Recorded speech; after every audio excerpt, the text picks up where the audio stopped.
Hello everyone, it's a new month, meaning it's a new Warbond, and today we're going to go over the Polar Patriot Warbond, featuring snow-themed cosmetics, 3 new primary weapons, 1 new pistol, a new grenade type, and a new booster. Unlike my deep dive videos, the aim here is just to give my first impressions of the weapons, breaking down how they perform, how they feel, and what I think about the Polar Patriot Warbond overall. So let's get right into it. Starting with the AR-61 Tenderizer, this is the new assault rifle, and I'm going to be honest, this is basically just another Liberator. Similar stats, similar weapon menu, similar feel. Anything you can do with a Tenderizer, you can do with a Liberator. Although the recoil is slightly lower, you carry less ammo per magazine, and the fire rate is also a tad slower. You get 10 reserve mags, and it does come with all the bells and whistles, flashlight, laser, adjustable zoom for your sights, and different rate of fires. Overall, it's hard to say that this is a truly unique weapon. Different look, different sound, different name, but to me, it pretty much just feels like a copy of the Liberator assault rifle. For a weapon that's named a Tenderizer, and the description stating that it is a high caliber assault rifle with more stopping power, for it to be still a light penetrating weapon with 60 damage is a bummer, just to say the least. Lastly, the color is different from the trailer, with the trailer showing a black Tenderizer and the in-game version showing this light green color. In the end, I'm not a fan of it, and I don't see any particular reason why I would be bringing this weapon over anything else. At that point, to me, it's almost just like a coin flip to see whether I just want to bring the Tenderizer or the Liberator, with no other reason beyond that. So I know that was a harsh one right off the rip, but we're going to move on now to the SMG-72 Pummeler. Much how like the Tenderizer was a copy of the Liberator, the Pummeler is very similar to the SMG-37 Defender. Near same design, same reload, but a little less damage and fire rate. However, the Pummeler fires concussive rounds, which allows you to stagger enemies. With it being a one-handed weapon with a laser, you can also take it with a ballistic shield and perform pretty well. And any ballistic shield loadout addition is always a +1 for me. When it comes to the concussive power of the Pummeler, it is pretty strong. The biggest thing I notice is that you are able to completely lock a stalker in place. You can also stun lock a charger if you are constantly firing at it. It also has this unique visual when the bullets impact, showing the concussive strength of the Pummeler. It works well in bot planets too, allowing you to lock down heavy devastators and rocket devastators. The stun period isn't long, but if you're fighting a single enemy or two and you're hitting them with constant fire, there's going to be little to no retaliation from them. Honestly, this gun feels good to shoot, and the full reload animation has a very crisp audio, which I like.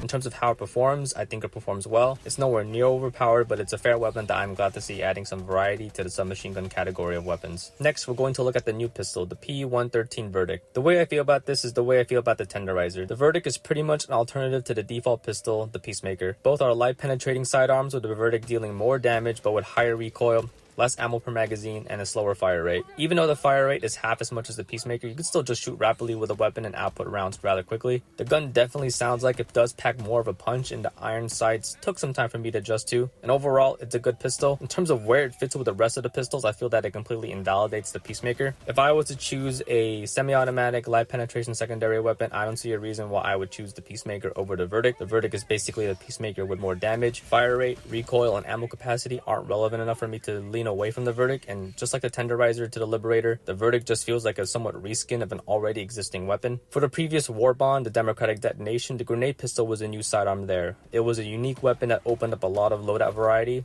As neat looking and sounding as the Verdict is, it doesn't do much beyond that in regards to bringing in a breath of fresh air to the secondaries. The last of the new weapons we have is the PLAS-101 Purifier, which is my personal favorite of the Warbond. After trying it a couple of times, I'm picking this as my favorite because it's unique, it's interesting, and that's what makes it fun for me. It's not the strongest weapon, and this isn't like the Eruptor on release like the last Warbond, and to be frank, none of these weapons are strong. I made a post the other day polling people's opinions about what they were most excited for in this Warbond. A lot of people expressed concern that whatever was good was going to get nerfed real soon. All of these felt like they came nerfed right off the bat, and they were shipped this way, so none of the weapons are spectacularly strong, but the Purifier is the one where I felt the most fun with. It is similar to the Arc Thrower, but for the plasma projectile. You must fully charge it before it can be fired, and when you do charge and fire it, it sends a very fast projectile plasma to your target and explodes on impact. Shooting and charging the Purifier sounds good, and watching the traveling plasma make impact and explode also looks very nice as well. It's not strong, but it's very fun. I'm going to move on to the remaining 2 topics here, but I will revisit the Purifier when I wrap up my overall thoughts. The new grenade is the Impact Incendiary, and the blast radius for this is very wide, so be careful where you throw it and be aware of where your teammates are at. From my experience with it, this is mostly going to be used for groups of enemies. It's perfect for bug breaches or bots that were freshly dropped off of a ship. You won't get much out of it trying to use this against heavy units, and it can still be used to close bug holes, destroy destructible side objectives, and even bot fabricators. I do enjoy using the Impact Incendiary. I think that the basic Incendiary grenade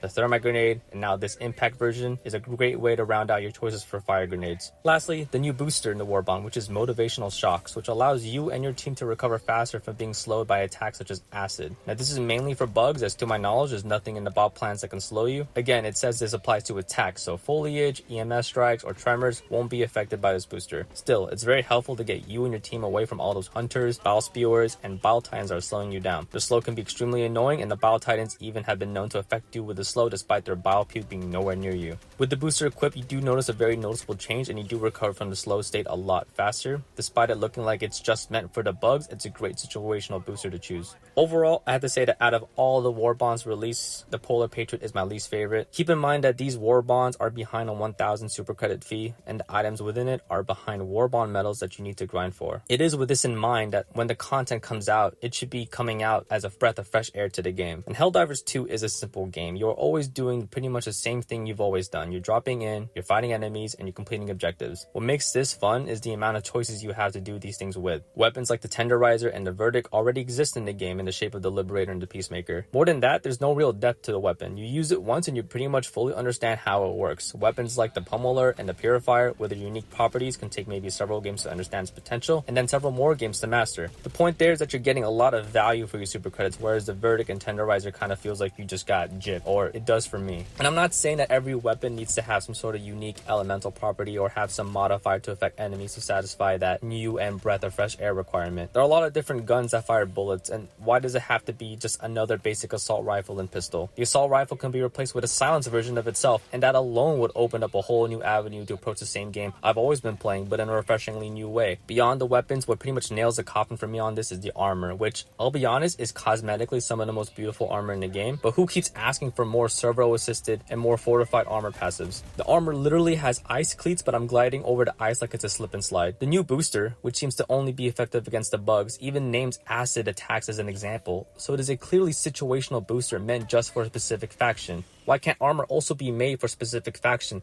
let alone a specific planet and environment? I say this because we are choosing our armor, our loadout, our stratagems for that specific mission, for that specific planet, for that specific enemy type. Is there a reason why we need to keep generalizing every armor, or I'm just missing something here? Even if we couldn't specify armor in that way, what sense was fortified and servo-assisted the call here? Our gloves in these new armor have these spike-looking thingies there, and I would be so happy if the armor was even, say, 10% boost to melee damage. And that's the gripe I have with this specific Warbond. It's new content, but it doesn't feel new. I'm aware of the gameplay loop this game is going for, and I can go into the same mission in the same planet 10 times over, but if I have a different approach every time just to spice it up, you will never hear a peep out of me. That's just my little mini rant here, and I don't like anything's on a bad note, so I also say that the air guitar victory pose is and will forever be my favorite unless something else comes along. And thanks for hearing me out, and I am also very curious to see how you all feel about the new Warbond, so please comment your thoughts and experiences. That's it for me though. If you like what you heard or like what you see, please like and subscribe. I do cover a lot of Helldivers 2 content, including deep dives into specific stratagems and weapons, so if you're interested in that down the line, please stay tuned. And thanks for watching my video, and have a nice day.